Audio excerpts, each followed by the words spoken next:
Good morning class. Translation की video में आज हम वर्कशीट नंबर 7 को एक बार फिर से स्टडी करेंगे और वर्कशीट नंबर 7 में हम पढ़ने वाले हैं phrasal verb. Let me tell you, this is the part 2 of worksheet 7। Part 1 हमने लास्ट टाइम पे कंप्लीट किया था, जिसमें हमने 5 फ्रेजल वर्ब्स स्टडी की थी और उनमें सब में क्या कॉमन था? आउट कॉमन था। आपको याद है कौन कौन सी फ्रेजल वर्ब हैं वो? एक आध बताइए मुझे। कोई बच्चा बोल रहा है डाई आउट थी, बिल्कुल ठीक है, डाई आउट एक फ्रेजल वर्ब थी उसमें। हाँ जी, बैक आउट भी थी, ब्रेक आउट भी थी, और बताइए। चलिए, 2 आप लोग भूल रहे हैं तो 2 मैं बताती हूँ आपको। एक उसमें थी रीड आउट, पढ़कर सुनाना, और दूसरी थी उसमें हैंड आउट, चीज़ों को डिस्ट्रीब्यूट करना। डाई आउट का मतलब था धीरे धीरे गायब हो जाना।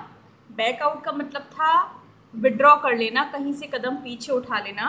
और ब्रेक आउट का मतलब था टू बिगिन सडनली और वायलेंटली।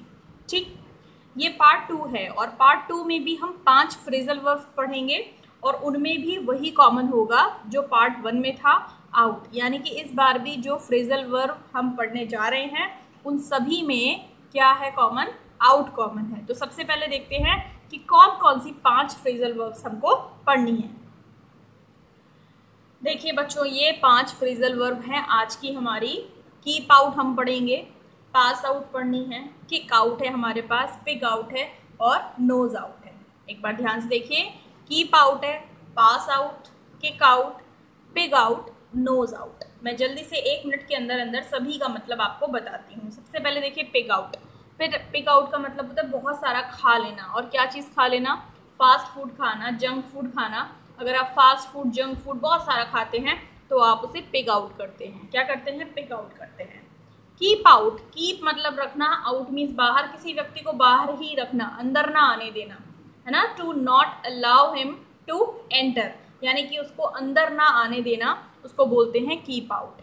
किक आउट का मतलब होता है, किक मीन्स लात मार देना, आउट मीन्स बाहर की तरफ, यानी कि किसी को बाहर जाने देना, किसी को ये बोलना कि आप ये प्लेस छोड़कर चले जाइए, तो ये मतलब होता है किक आउट, यानी कि बाहर निकाल देना किसी को।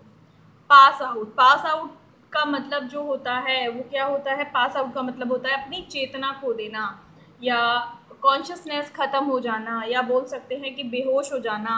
आपको समझ नहीं आ रहा कि आपके साथ इस समय क्या चल रहा है, तो उसको बोलते हैं पास आउट। लूज कॉन्शियसनेस यानी कि अचेतन हो जाना या बेहोश हो जाना। नोज आउट का मतलब होता है अपनी नाक लगाना किसी चीज़ में, नाक लगाकर कोई फैक्ट, कोई इन्फॉर्मेशन बाहर निकालना। तो जब आप कोई कागज़ या कोई पेपर है उसको स्टडी करते हैं तो उसमें से कोई डिस्कवरी कर लेते हैं, उसमें से कोई फैक्ट निकाल लेते हैं, तो उसको नोज आउट करना कहते हैं। ठीक, तो कीप आउट का मतलब होता है किसी को बाहर ही रखना। पास आउट का मतलब होता है एक तरह से बेहोश हो जाना। किक आउट का मतलब होता है किसी को बाहर निकाल देना। पिक आउट का मतलब होता है बहुत सारा जंक फूड खाना। और नोज आउट का मतलब होता है कोई इन्फॉर्मेशन डिस्कवर करना, कोई फैक्ट डिस्कवर करना, यानी कि उसकी खोज करना, कोई चीज़, कोई ज़रूरी इन्फॉर्मेशन है उसको बाहर निकाल लेना। ठीक, तो एक बार फिर से पाँचों को जल्दी से देखिए। कीप आउट का मतलब किसी को बाहर ही रखना। किक आउट का मतलब होता है किसी को बाहर फेंक देना उठाकर। पिग आउट का मतलब होता है बहुत सारा जंक फूड खाना। पास आउट का मतलब होता है कॉन्शियसनेस को लूज कर देना। और नोज आउट का मतलब होता है इंपॉर्टेंट फैक्ट या इन्फॉर्मेशन को डिस्कवर करना। तो ये 5 फ्रेजल वर्ब हैं आज की, जो आज हम डीपली स्टडी करने वाले हैं। तो आइए स्टार्ट करते हैं कीप आउट से। तो देखिए बच्चों, सबसे पहली फ्रेजल वर्ब है कीप आउट। कीप आउट का क्या मीनिंग है? कीप आउट का मतलब होता है स्टे आउटसाइड, यानी कि बाहर ही रहना, या प्रिवेंट समवन और समथिंग, STH लिखा होता है तो समथिंग पढ़ते हैं, ठीक, फ्रॉम एंटरिंग, अंदर आने से किसी को रोकना, किसी चीज़ को रोकना, किसी वस्तु को रोकना, या फिर किसी व्यक्ति को रोकने के लिए हम कीप आउट लगाते हैं। एग्जाम्पल देखिए, कहीं पर बोर्ड लगा हुआ है प्राइवेट प्रॉपर्टी कीप आउट, ऐसा प्राइवेट प्रॉपर्टी लिखा हुआ है और लिखा हुआ है कीप आउट। इसका मतलब है कि ये प्रॉपर्टी प्राइवेट है, गवर्नमेंट की नहीं है, ये प्रॉपर्टी निजी है, इसलिए कीप आउट, बाहर ही रहे, बिना परमिशन के अंदर ना आए, बाहर ही रहे। ये नहीं कि आपने देखा कि गेट खुले हुए हैं और आप अंदर घुस आए। तो private property keep out, private property है, बाहर रहें। ठीक, तो बाहर रहने के लिए आप किस फ्रेजल वर्ब का यूज करेंगे, कीप आउट का यूज करेंगे। दूसरा एग्जाम्पल देखिए, दे have put up a fence, put up भी एक फ्रेजल वर्ब है अगेन। तो दे have put up a fence, fence का मतलब हम रोकथाम करने के लिए घर के चारों तरफ जो बाउंड्री लगा देते हैं, बाड़ा जिसे हिंदी में बोलते हैं, उसको फेंस बोलते हैं। तो दे have put up a fence, उन्होंने एक फेंस लगा दिया है टू कीप आउट इंट्रूडर्स, जो इंट्रूडर्स होते हैं यानी कि जो ज़बरदस्ती घुस आते हैं अंदर, उन लोगों को हम इंट्रूडर्स कहते हैं। ठीक, तो इंट्रूडर्स को बाहर रखने के लिए, इंट्रूडर्स को बाहर रखने के लिए उन्होंने चारों तरफ क्या लगाया हुआ है, उन्होंने एक फेंस लगा दिया है। They have put up a fence to keep out intruders. तो कीप आउट का मतलब होता है किसी को बाहर ही रखना, या बोल सकते हैं किसी को अंदर आने से रोकना। स्टे आउटसाइड, बाहर ही रहना, बाहर ही रखना, और प्रिवेंट समवन और समथिंग फ्रॉम एंटरिंग। ठीक, तो ये फ्रेजल वर्ब है कीप आउट। अगली फ्रेजल वर्ब देखिए क्या है, kick out. Tell someone to leave a place, किसी को ये बताना, किसी को ये बोलना कि टू लीव अ प्लेस, कि आप ये स्थान छोड़ दीजिए, यानी कि किसी को जाने के लिए कहना, किसी को बोल देना कि यहाँ से बाहर जाइए। जैसे he was kicked out for being rude, rude मतलब उसने अपना व्यवहार जो है वो अच्छा नहीं किया था, रूड था उसका व्यवहार, बुरा था उसका व्यवहार, इसकी लिए, इसकी वजह से ही वॉज किक्ड आउट, उसको बाहर जाने के लिए बोल दिया गया। फॉर बीइंग रूड मतलब रूड होने के कारण, रूड होने के लिए उसको कहा गया कि वो बाहर जाए। ये सेंटेंस जो है वो पैसिव वॉइस में बच्चों लिखा हुआ है। नेक्स्ट देखिए, manager kicked out them, manager ने उनको बाहर निकाल दिया। When they backed out at the last moment, कब, अब इसमें हमने दो फ्रेजल वर्ब का यूज कर लिया। When they backed out at the last moment, जब उन्होंने लास्ट मोमेंट पर अपना हाथ खींच लिया, जब उन्होंने लास्ट मोमेंट पर डील साइन करने से मना कर दिया, तो मैनेजर ने कहा गेट आउट, यानी कि यहाँ से बाहर चले जाइए। मैनेजर ने उनको किक आउट कर दिया, उनको बोल दिया कि यहाँ से आप बाहर जाइए।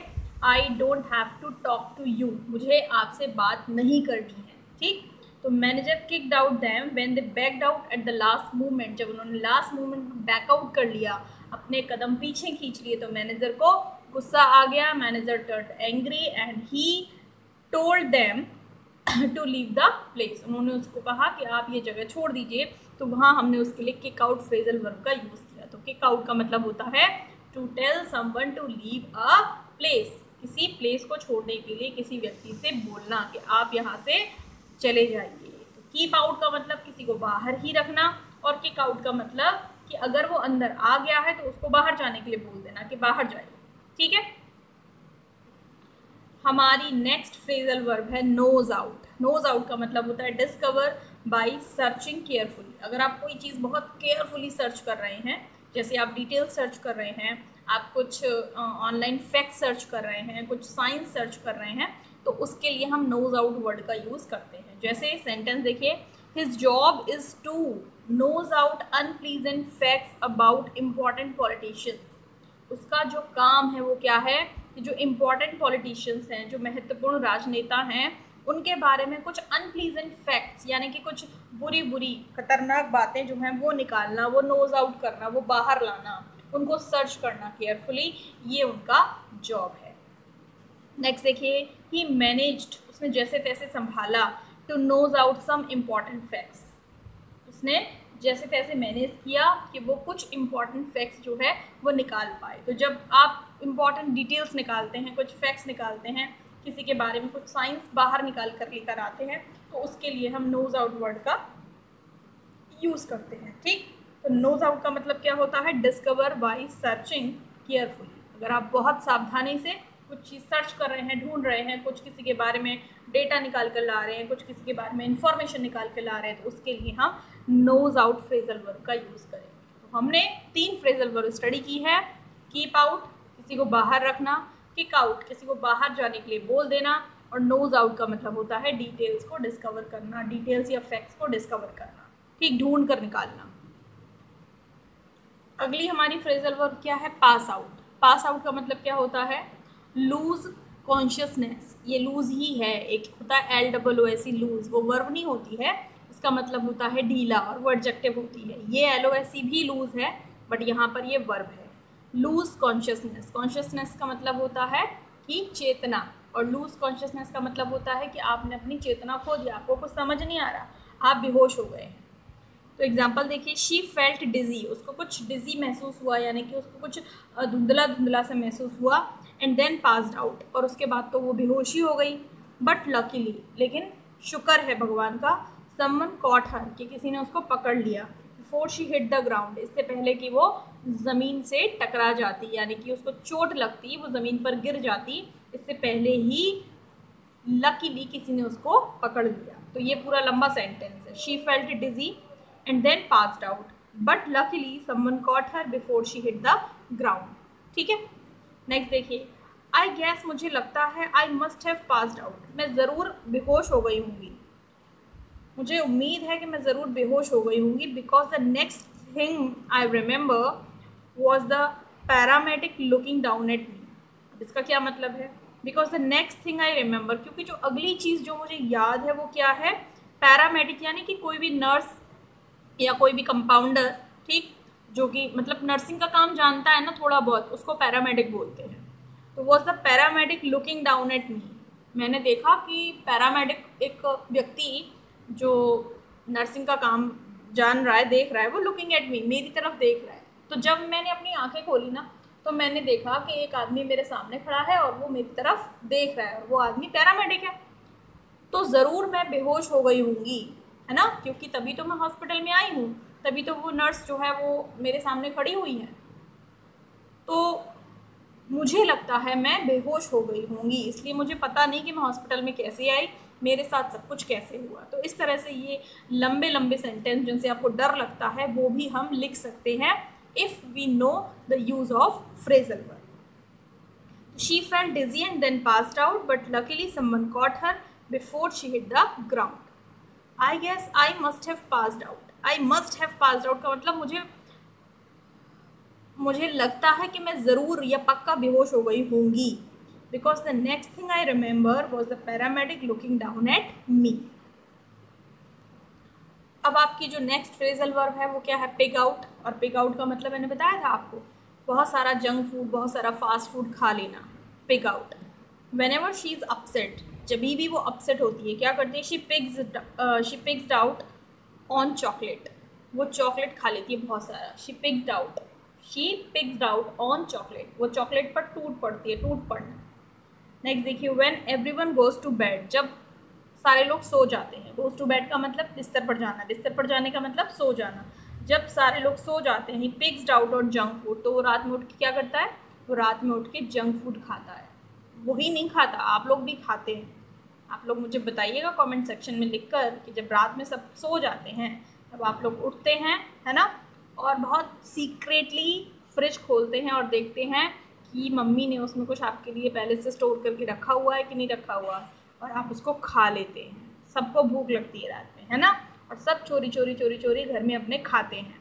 तो सब पिग आउट करते हैं, यानी कि सब जंक फूड खाते हैं। But junk food is not healthy for our health, अपने लिए अच्छे नहीं होते हैं, हाँ। तो डोंट पिग आउट डेली, आप डेली बहुत सारा मत खाइए, otherwise you will be sick, आप बीमार पड़ जाएंगे। ठीक है, कौन कौन सी हमारी फ्रेजल वर्ब हुई आज? 5 फ्रेजल वर्ब हो गई।